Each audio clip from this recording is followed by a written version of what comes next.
Hey guys! Welcome back to another YouTube video. I am Gwen Salmorin, the Millennial Breadwinner. And for today's video, I'm going to share my reviews about my own credit cards. Personally, as I've shared in one of the videos that I did before on how to get your credit card, meron akong dalawang credit card na minemaintain, which is the BPI and RCBC Visa card. Before I share my experiences with you, gusto ko naman i-share bakit sila yung napili ko. I have shared before in my video na meron din mga nag-send sa akin ng credit card pero hindi ko sila ginamit. Kasi una, I really just want to simplify my expenses. So for me, having 3 credit cards is already too much.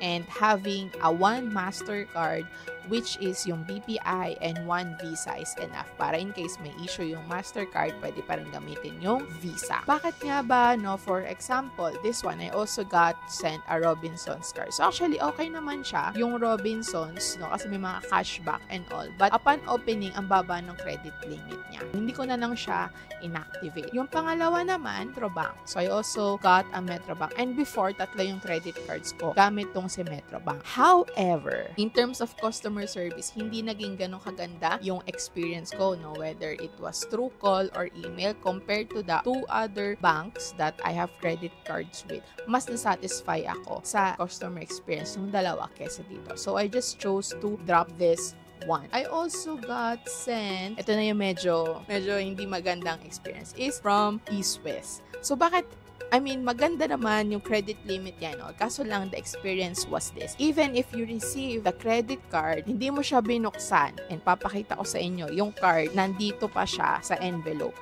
Ayan, andyan pa siya. Pero meron silang stipulation na ganito. Ang sabi dito is, scan the QR code to activate your credit card. Otherwise, your credit card will be automatically activated within 10 banking days. So now, at one point, nagulat ako, may nag-Viber sa akin na meron daw akong statement due. And sabi ko, saan is West? Wala naman ko ina-activate. So yun pala, automatic nilang ina-activate. So be careful dun sa mga ginagawa ngayong tactics ng mga banks, just to charge you with annual fee or not. Pero na pa-reverse ko naman yan and then canceled na din yung card ko. So with that experience, I became more careful about yung mga nagpapadala sa akin ng credit card. Pero for now, yun lang naman yung na-experience ko na bank na may automatically ina-activate. Now, let's go back dun sa BPI and RCBC card review. So una, in terms of service, kasi sa akin important na maayos yung customer service. Kasi of course, there will be times, magkakaroon ka naman ng fraudulent transactions,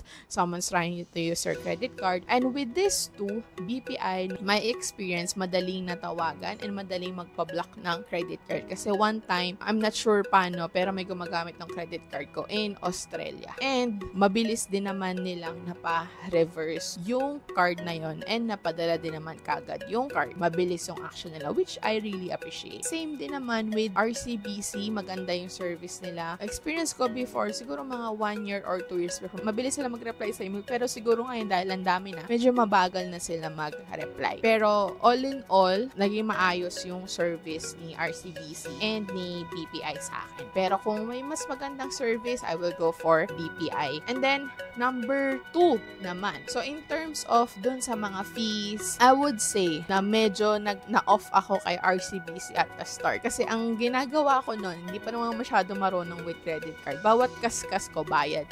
So let's say, 8 times ko siyang kinaskas. 8 times din ako nagbayad. And then one time, nagkaroon ako ng fee. Ang fee is parang overpayment. Kailangan 4 times ka lang daw magbabayad. Nainis ako doon na, time din ako magbayad, na-charge pa ako. Pero, I'm not sure, just this year ata tinanggalan nila yon. So, pwede ka na magbayad all the time that you want and all the time that you need. Pero personally ngayon, what I do is, for example, may ginastos ako, lalagay ko siya sa Maya para mag-earn naman siya ng maganda-gandang interest, and then pagbayaran na, siya babayaran para din kumita somehow yung money ko. At tapos pala kay RCBC, what I like is madaling magpa-reverse ng annual fee. So, one time, nung first year ko, nagpa-reverse ako, sabi lang nila is kailangan mo lang i-enroll yung payment ng PLDT ninyo doon sa card. So, I did it and then din ako nagbabayad ng annual fee. Kay BPI, medyo nahihirapan ako magpa-annual fee reverse. Sometimes, ni-reverse nila kalahati lang. Yun yung downside or experience ko with BPI. But when it comes comes to fees, so maganda naman din yung mga fees nila, and then yung mga promos, no? Another thing, pangatlo, is when it comes to the perks. Yung perks kasi ni BPI na na-experience ko more on yung mga dining saan nga kami kumain, no? Sa Texas Roadhouse. So, naka 50% off kami. Yun yung isa sa mga pinaka, I would say, no, na maximize kong perks niya. Yung sa RCBC naman, more of yung mga rebates. Saka kung magta-travel ka, pwede kang mag-lounge and then gagastos ka lang for some amount shopping abroad and then makikredit pa. And then, parehas din naman sila when it comes to na-loss yung credit card or pinalitan. I-reverse naman nila yon and it becomes for free. But another thing di kasi na important sa akin credit card is yung binibigay niya rin na purchasing power sa'yo. So, on that note naman, point siya kay RCBC kasi in my experience, mas late ko nga nakuha si RCBC. Pero yung credit limit ko with RCBC ngayon is 4 to 5 times nung kay BPI ha, na mas nauna ko pang nakuha. Siguro mga 2 years before kinuha kay BPI siya ako kinuha si RCBC. Mas mabagal yung pagkataas ng credit limit. And hindi naman ako nagtanong paano to ask them na tumaas, pero kumbaga automatic na pagtataas nila. So, all in all, I'm very satisfied with the credit cards that I use right now. Siguro one improvement with BPI is mas maging maganda yung or mas madali yung pagpapareverse ng annual fee nila. If there are perks na pwede nila lang gawin katulad nung sa RCBC na enroll mo lang yung Meralco nyo or yung internet nyo para ma-reverse yung annual fee or ma-waive siya. I think that will be good. And then, in-app, wala naman akong problema at ang ganda ng API. With RCBC, what I think they can improve is the app. So, nagkaka-problem ako ngayon i-access yung app and medyo ang hirap din kumontak ng customer service late siguro dahil Christmas rush and all. But, yon, medyo nahirapan akong i-navigate and i-connect yung app with my credit card.